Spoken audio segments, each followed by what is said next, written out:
అమ్మా మహాలక్ష్మి రామ్మా.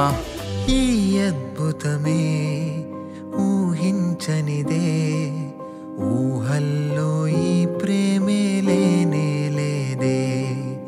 ఈ అద్భుతమే ఊహించనిదే, నాకింత సంతోషం ఎప్పుడు లేదే.